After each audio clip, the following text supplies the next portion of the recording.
للمزيد حول بطولة أوروبا ينضم إلينا الصحفي الرياضي باسل الحمدو من العاصمة الألمانية برلين. باسل، كيف هي آخر استعدادات المنتخبات المشاركة في بطولة اليورو التي ستنطلق يوم غد؟ نعم، في الحقيقة كانت الأنظار كلها تتجه نحو المنتخب الفرنسي. المنتخب الفرنسي الذي سيبدأ أول تدريباته الرسمية المفتوحة للجماهير والإعلام يعني بعد حوالي تقريبا 4 ساعات من الآن. لكن أيضا هناك عدة أمور وأبرزها أيضا وصول المنتخب البرتغالي المتوقع اليوم وبدء أيضا التدريبات المفتوحة غدا. جميع المنتخبات أو تقريبا أغلب المنتخبات تعسكر في المنطقة الغربية لألمانيا باستثناء 3 منتخبات، هي المنتخب الإنجليزي والمنتخب الكرواتي والمنتخب النمساوي. لذلك انتقدت بعض وسائل الإعلام المنتخبات المشاركة بأنها اختارت منطقة محددة، على الرغم من أنه على سبيل المثال المنتخب الفرنسي عندما سيلعب أمام المنتخب الهولندي في لايبزيغ عليه أن ينتقل لمسافة تقريبا 350 كيلومتر أو 4 ساعات، ولكنه فضل البقاء في المنطقة الغربية. هذه الانتقادات واجهت أيضا ردود من السياسيين هنا في ألمانيا بأنه المنطقة الشرقية، المنطقة التي تقام فيها يعني المباريات لايبزيغ ربما مجهزة، لكن ليس كل منطقة شرق ألمانيا مجهزة بأفضل الملاعب. لذلك عمدت المنتخبات إلى استخدام المنطقة الغربية في برلين وتحديدا منطقة شمال الراين، هذه المنطقة المكتظة بالمنتخبات كمعسكرات لها.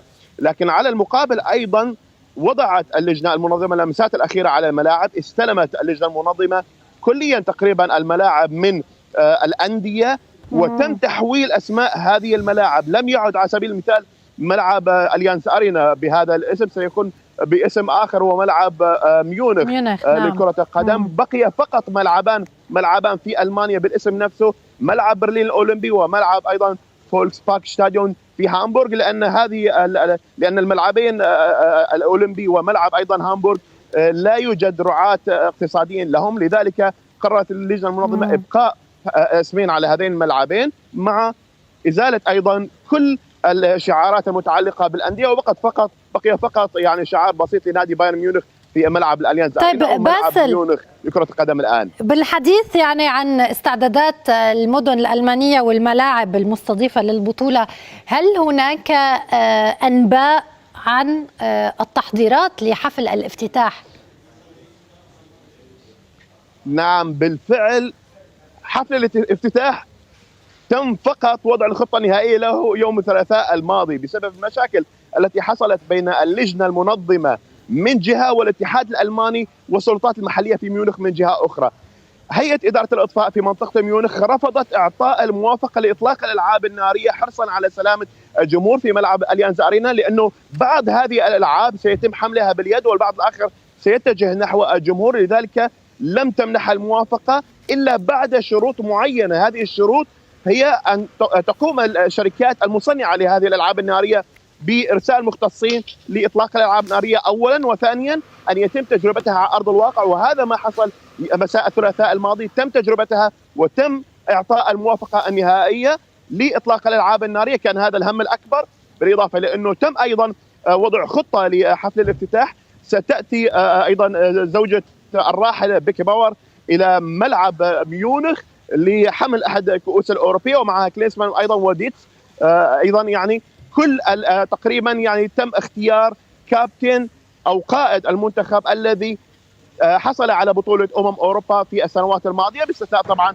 هي لفتة من اللجنة المنظمة لبيكن باور تم استدعاء زوجته لتكون في حفل الافتتاح، وستغني أيضا المغنية الألمانية ليوني في حفل الافتتاح الأغنية الافتتاحية بعد أن اعتذر أحد المغنين الألمان قبل 3 أشهر لتعارض هذا الموعد مع موعد آخر. هذه كل التفاصيل حتى هذه اللحظة. دعني أسألك باسل، يعني تحدثنا عن حفل الافتتاح وعن المدن واستعدادات المنتخبات، ولكن ماذا عن المشجعين؟ أنت تتواجد حاليا في منطقة المشجعين في برلين، صح؟ صف لنا يعني الأجواء اللي شفتها اليوم، أجواء الجماهير قبل يوم واحد على انطلاق المنافسات. صحيح، طبعا هذه المنطقة التي تقع خلفي تماما في بوابة ملعب برلين هي أكبر منطقة للمشجعين في ألمانيا. مساحتها حوالي 24,000 متر مربع من العشب الصناعي الأخضر. تحتضن أكثر من 100,000 متفرج في الآن نفسه، يعني في كل مباراة سيكون هناك إمكانية لحضور حوالي 100,000 متفرج. تم افتتاحها بالأمس وكل الأمور على ما يرام. الجماهير بدأت من اليوم بزيارة هذه المنطقة. لم يكن مسموح بزيارة هذه المنطقة قبل الأمس، ولكن بعد الحفل الكبير الذي تم مساء الأمس أصبح بإمكان الجماهير زيارة هذه المنطقة، وتحديدا هذه المنطقة أيضا تشهد نشاطات أخرى على سبيل المثال. هذا ما كنت سأسألك عنه، إذا كان هناك ربما أي فعاليات أو نشاطات متعلقة باليورو وكرة القدم خاصة بالمشجعين الذين طبعا يعني سيأتون من جميع أنحاء العالم لمشاهدة إن كان منتخبات بلادهم ويعني المباريات.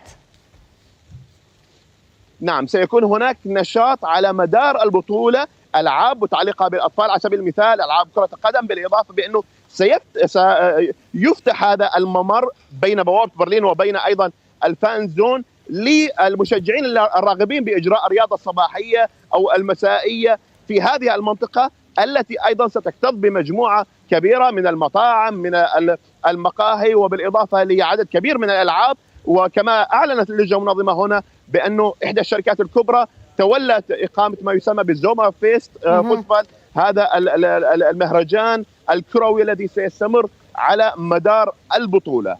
شكرا باسل على يعني هذه الصورة الواضحة جدا، وكل هذه المعلومات قبل انطلاق بطولة اليورو. ستوافينا طبعا طيلة هذا الشهر وهذه البطولة مع تفاصيل أخرى. أشكرك جزيلا الصحفي الرياضي باسل الحمدو من برلين.